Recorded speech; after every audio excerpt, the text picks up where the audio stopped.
Donc, laïcité et liberté publique pour une approche rationnelle de la laïcité. Nous souhaitons combattre l'obscurantisme et cela nous engage à adopter une approche rationnelle. Max Weber déclarait que ce type de démarche commence quand on affronte des faits désagréables pour sa propre cause. Un fait extrêmement désagréable est la mise en avant de la laïcité par le Front National et des personnalités de la droite dure comme Nadine Morano. Face à ces discours, l'indignation ne suffit pas. De façon générale, le glissement de l'usage social dominant du terme de laïcité vers la droite, voire l'extrême droite, dont vous venez de parler, nous questionne et a parfois donné lieu à gauche à des dérapages inquiétants. Que l'on se rappelle Elisabeth Badinter affirmant « En dehors de Marine Le Pen, plus personne ne descend la laïcité » et mettant 4 jours et demi, une éternité dans le temps médiatique, avant de rectifier en partie, et en partie seulement, le tir. Il faut donc réétudier les fondamentaux historiques de la laïcité et tenter d'expliquer les raisons des glissements auxquels nous assistons. Pour ma part, je tente de le faire à partir des méthodes de l'histoire et de la sociologie.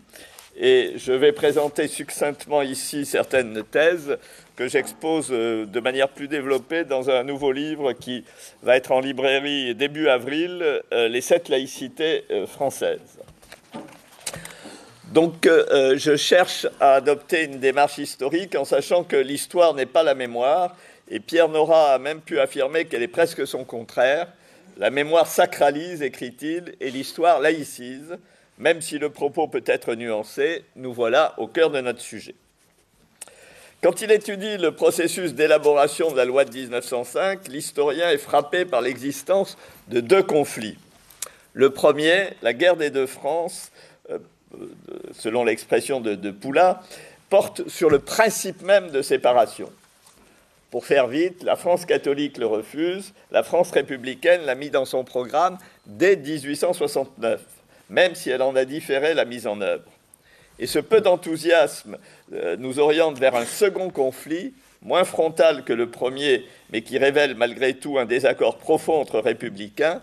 Et ce second conflit porte sur le type de séparation à réaliser. Et les 2 mémoires, la catholique et la républicaine, se sont implicitement alliées pour longtemps l'occulter.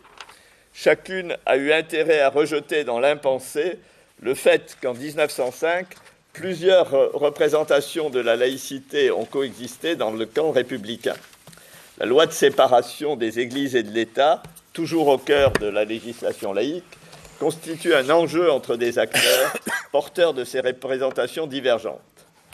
Les débats autour de la loi obligent chacun à clarifier sa position. Alors, première représentation de la laïcité antireligieuse. Un contre-projet est déposé par Maurice Allard, appuyé par d'autres députés.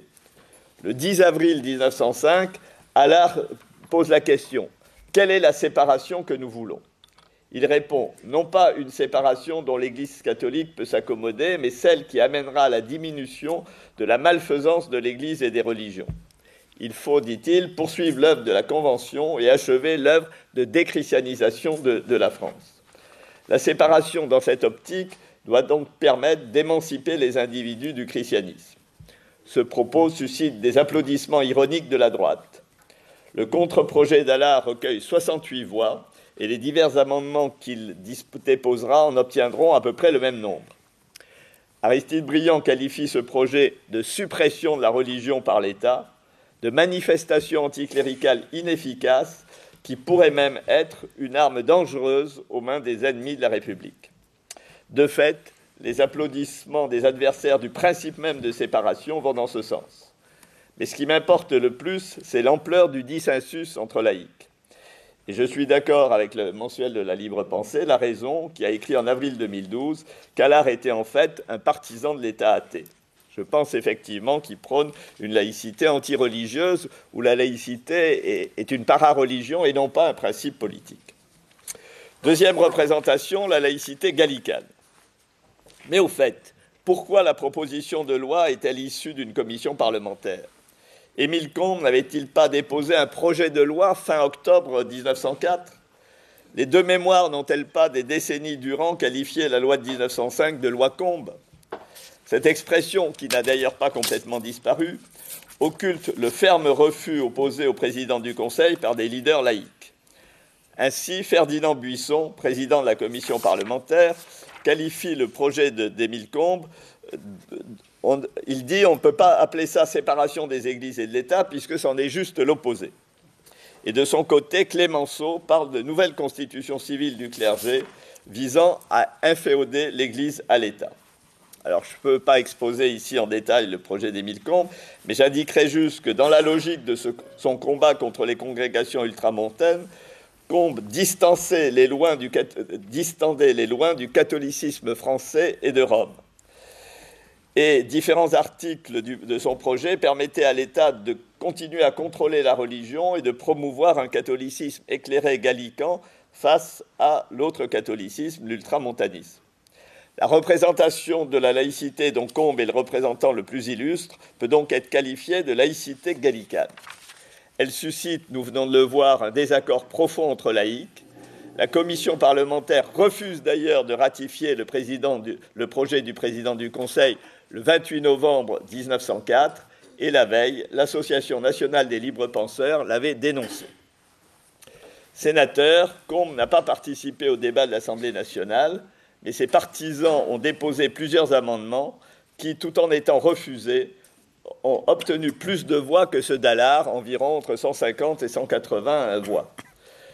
Prenons deux exemples rapidement. L'amendement du vice-président de la Chambre, Jean Bepmal, qui voulait empêcher les églises d'acquérir désormais une personnalité civile qui leur permettait d'agir en justice, y compris contre l'État, ou encore l'amendement de Charles Chabert, qui visait à interdire dans l'espace public le port de vêtements ecclésiastiques, considérés comme des signes de soumission et des manifestations de prosélytisme.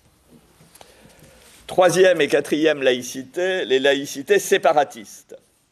La loi de 1905 est donc issue du travail de la commission parlementaire, refusant et une laïcité antireligieuse et une laïcité gallicane. Les deux premiers articles de la loi donnent, on le sait, l'orientation commune de la commission. Alors, l'article 1, on vient de le citer, mais je le recite, la République assure la liberté de conscience et garantit, et je suis d'accord sur la force de ce terme de garantie, le libre exercice des cultes, avec comme seule restriction des nécessités d'ordre public énoncées dans la loi elle-même. Et vous avez tout à fait raison de dire que l'énoncé dans la loi elle-même, c'est important puisque ça permet que l'ordre public ne soit pas invoqué indûment pour réduire ses libertés. Et significativement, cet article 1 ne figurait pas dans le projet de loi d'Émile Combes. L'article 2 met fin donc au régime napoléonien des 4 cultes reconnus, qui était semi-officiel jusqu'en 1905.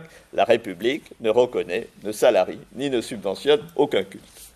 Beaucoup plus de liberté, mais plus d'officialité. Telle est la perspective commune de Ferdinand Buisson, le président de la commission, et d'Aristide Briand, son rapporteur. Les deux conjugués, et l'action de Buisson ne doit pas être oubliée, ont abouti à la loi de 1905, mais ces deux hommes s'opposent quand, au moment du débat parlementaire, un ajout est effectué à l'article 4. Cet article 4 est important puisqu'il définit les conditions de la dévolution aux associations cultuelles des édifices du culte propriété publique.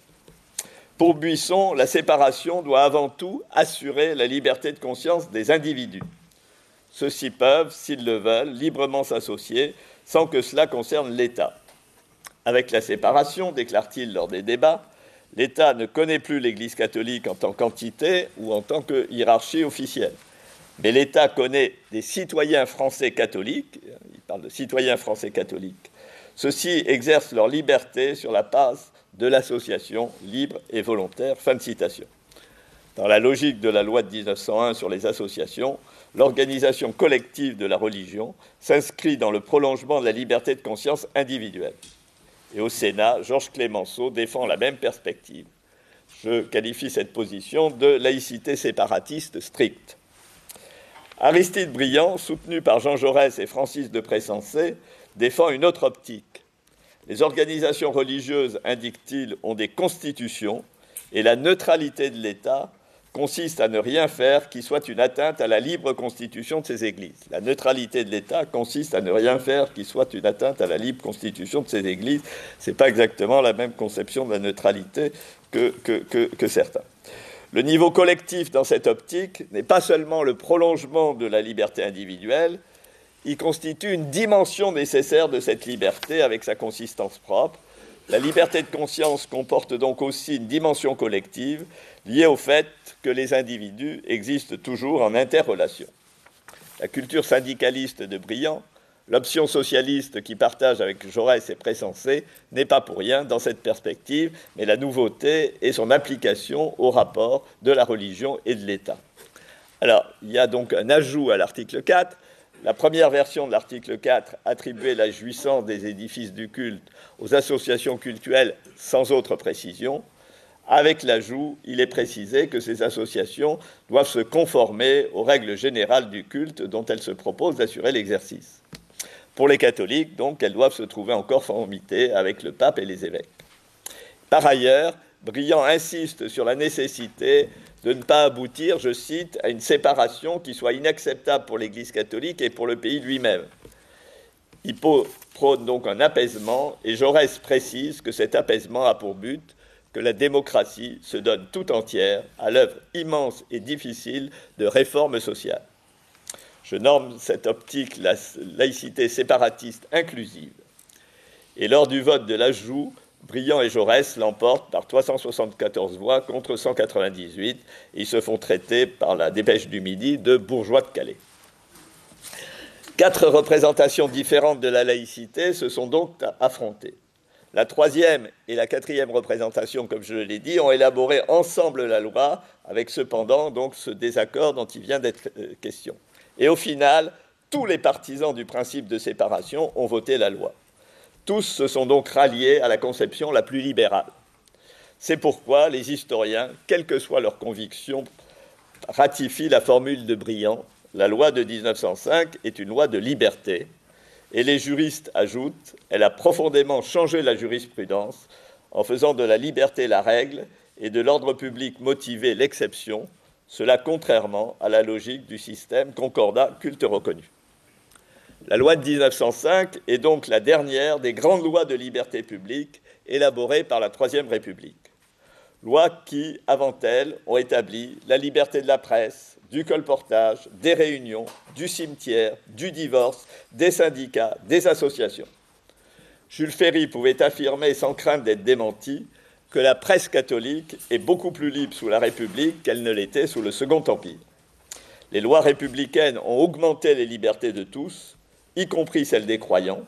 Ainsi, des syndicats chrétiens ont été créés à côté d'autres syndicats, ou, autre exemple, des réunions religieuses en dehors des édifices du culte ont été libres seulement après la loi sur la liberté de réunion. Il existe donc un lien historique étroit entre laïcité et liberté publique. Mais ce lien ne s'est pas établi sans conflits internes entre laïcs. J'aurais d'ailleurs pu montrer que, comme la loi de 1905, la loi de 1882 laïcisant l'école publique a été l'objet d'un conflit entre représentations divergentes de la laïcité. Un seul exemple, réservé le jeudi au catéchisme, apparaissait, entre guillemets, anti-laïque à certains, car, disait-on, le curé défait ce jour-là le patient travail effectué par l'instituteur les autres jours. Après l'adoption de la loi, certains établissements scolaires y ont contrevenu en mettant des cours le jeudi, voire même le dimanche matin. Ferry a dû y mettre bon ordre. Mon hypothèse est que les conceptions de la laïcité qui se sont affrontées en 1905 ont continué d'exister en évoluant en fonction du contexte. La continuité n'est bien sûr pas absolue, mais elle est beaucoup plus forte que ne le croient ceux qui sont imprégnés à leur insu par le présentisme lié aux idéologies dominantes actuelles. Ainsi, les 2 représentations de la laïcité vaincues en 1905 n'ont pas disparu. Elles sont d'autant plus survécues qu'il s'est produit les sélections et les déformations mémorielles auxquelles j'ai fait allusion.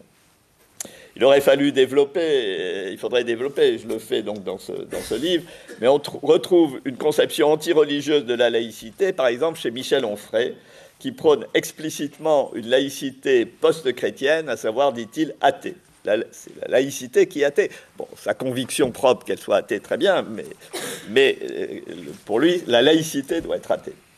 Il n'est pas le seul.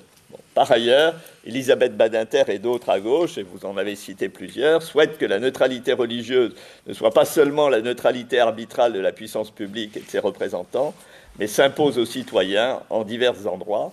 Selon moi, ces personnes se situent dans l'optique d'une laïcité gallicane.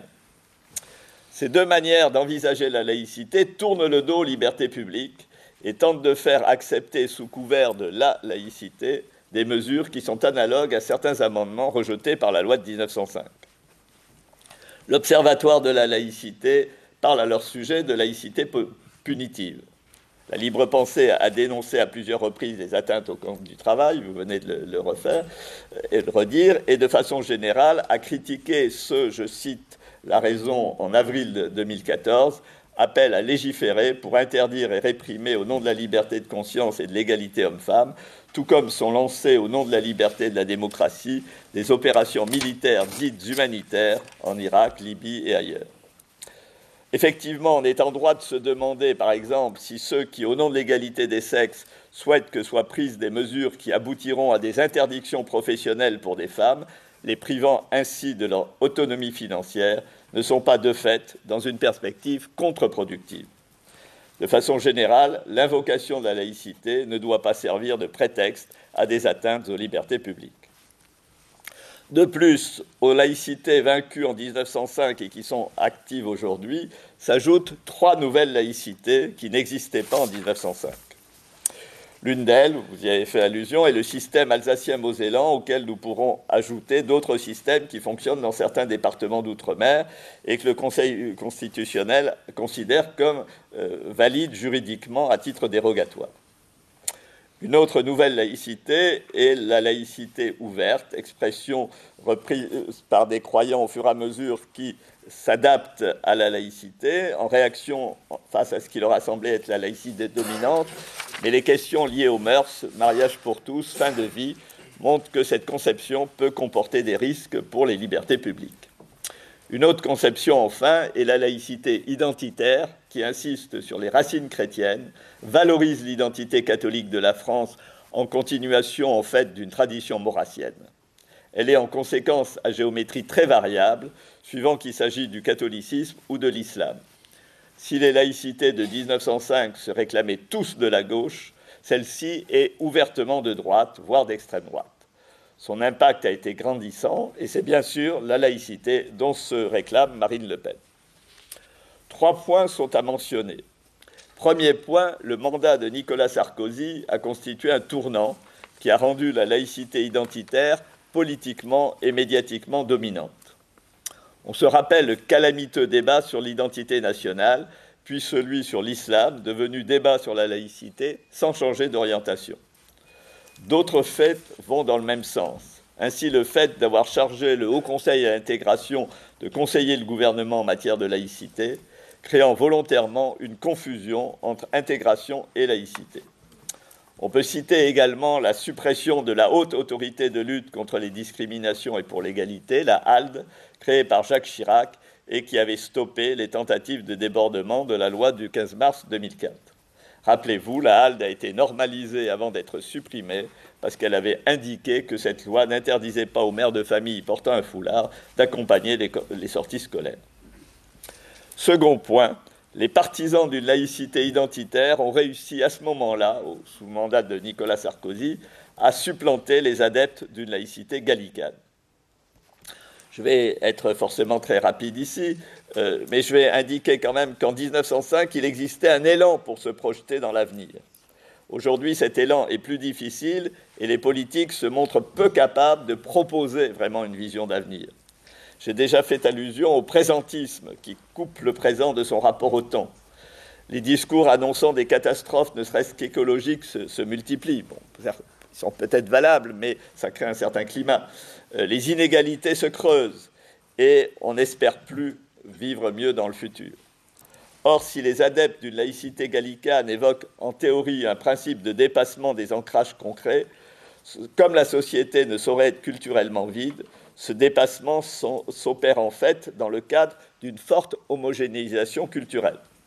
À partir du moment où les idéaux progressistes s'avèrent moins capables d'effectuer à leur profit cette homogénéisation culturelle, la nostalgie des racines l'emporte, le catholicisme se trouve culturellement réintégré dans l'identité politique de la France et la laïcité identitaire domine la laïcité gallicane et donc la laïcité glisse de gauche à droite, voire à l'extrême droite.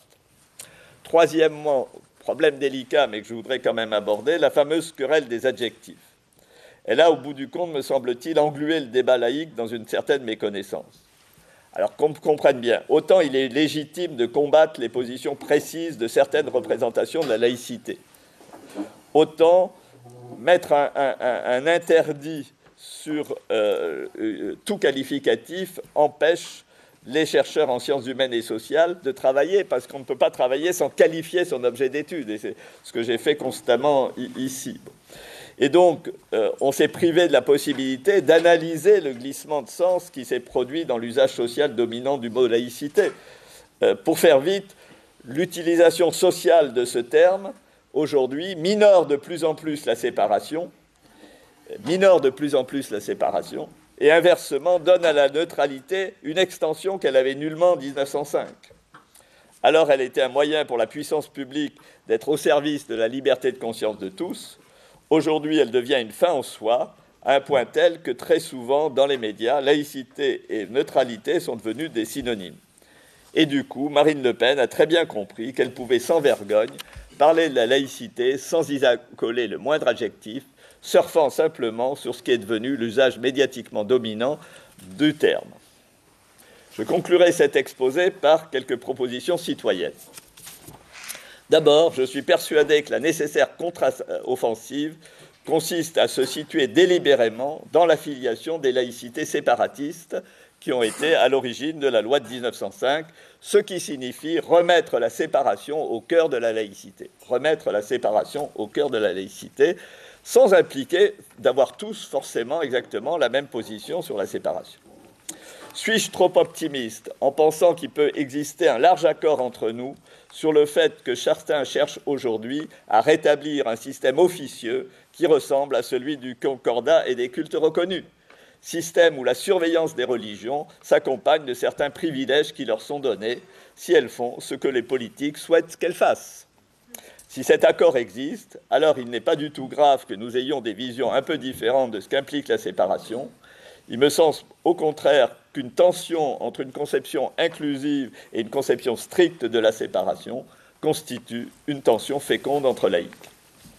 La conception inclusive est à mes yeux d'autant plus nécessaire qu'un des problèmes cruciaux aujourd'hui consiste à éviter une stigmatisation qui conduirait une partie de la communauté nationale à renforcer le sentiment qu'elle a déjà de marginalisation et d'exclusion, cela de manière à pouvoir lutter d'autant plus efficacement contre le salafisme djihadiste. En effet, il faut isoler les extrémistes pour mieux les combattre.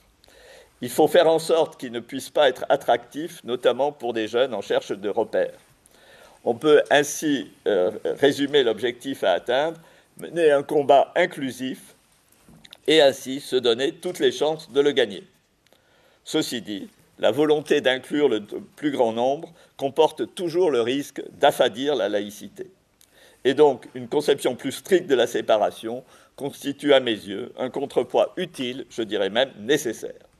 C'est de cette manière que le débat entre nous peut être enrichissant, à partir d'un principe commun, donc remettre la séparation au cœur de la laïcité, être en filiation avec la laïcité de 1905, choisir Briand, Jaurès et Buisson, Ferdinand Buisson, pas Frédéric. Frédéric II. Ouais, versus Allard, Combes et naturellement Sarkozy. Autre proposition, le projet d'enseigner la laïcité à l'école est une très bonne idée, à condition d'avoir une éthique de la connaissance et de ne pas occulter les faits désagréables dont je parlais en début d'exposé. Un seul exemple. Pendant pratiquement un siècle, le suffrage dit universel n'a été qu'un suffrage masculin, ce qui est sans équivalent dans les pays démocratiques.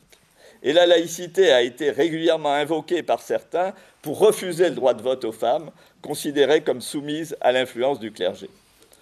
Oublier ce fait majeur de l'histoire de la laïcité aboutirait à raconter des histoires, selon l'expression familière.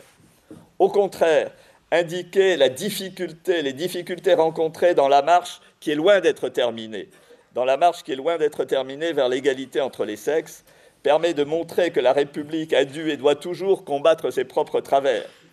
Les élèves peuvent alors conclure que chacun doit balayer devant sa porte et que les religions aussi doivent combattre leurs propres dérives.